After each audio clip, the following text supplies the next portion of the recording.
நாளைக்கான வீடியோக்கான ஒரு ப்ரோமோ தாங்க வந்திருக்கு. ப்ரோமோ வந்து சூப்பராக இருந்துச்சு அப்படின்னு தாங்க சொல்லணும். அதாவது தமிழ் இருக்காங்கல்ல, தமிழ் வந்து எழில்கிட்ட ஒரு பயங்கரமான சவால் விட்டுருக்காங்க அப்படின்னு தாங்க சொல்லணும். அந்த சவாலில் வந்து நீங்கள் ஜெயிச்சாதான் நான் அந்த வீட்டை விட்டே போவேன் அப்படிங்கிற மாதிரி சொல்லிட்டாங்க அப்படின்னு தாங்க சொல்லணும். அதெல்லாம் பார்க்குறதுக்கு நம்ம சேனலில் மட்டும் மறக்காமல் லைக் அண்ட் சப்ஸ்கிரைப் மட்டும் பண்ணிடுங்க. ஃபஸ்ட்டு எடுத்தோடனே நம்ம அஞ்சலி இருக்காங்களா, அஞ்சலிக்கு வந்து நைட்டு தூக்கம் வர மாட்டேக்கு.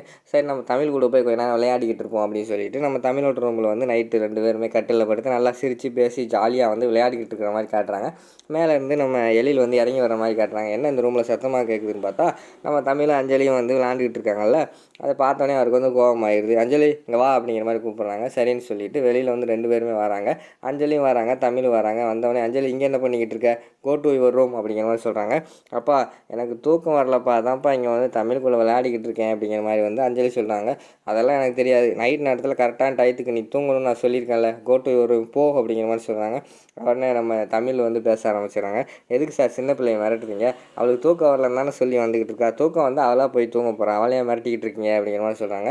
இங்கே பாரு, நீ தேவையெல்லாம் பேசக்கூடாது, உனக்கு பேசுறதுக்கு உரிமை கிடையாது அப்படிங்கிற மாதிரி சொல்கிறாங்க. எதுக்கு சார் உரிமை கிடையாது, எனக்கு என்ன உரிமை கிடையாது, எனக்கு தான் முழு உரிமை இருக்குது அப்படிங்கிற மாதிரி வந்து நம்ம தமிழ் பேசுனோடனே பயங்கரமான ஷாக் ஆகிடுது எழிலுக்கு. என்ன எப்படி பேசிக்கிட்டு இருக்கா அப்படின்னு சொல்லிட்டு திருத்தன்னு பார்த்துக்கிட்டே இருக்காங்க.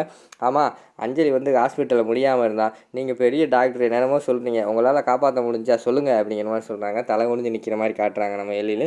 அவளை காப்பாற்றுறதுக்கு நான் தானே வந்தேன், நான் வந்ததுனால தானே அவள் இப்போ இப்படி இருக்கா, உடம்பு சரியில்லாத பிள்ளை இப்படிலாம் திட்டாதீங்க சார், தயவுசெய்து குழந்தைகிட்ட நல்லா அன்பாக பேசி பழக பாருங்கள் அப்படிங்கிற மாதிரி வந்து தமிழ் சொல்கிறாங்க.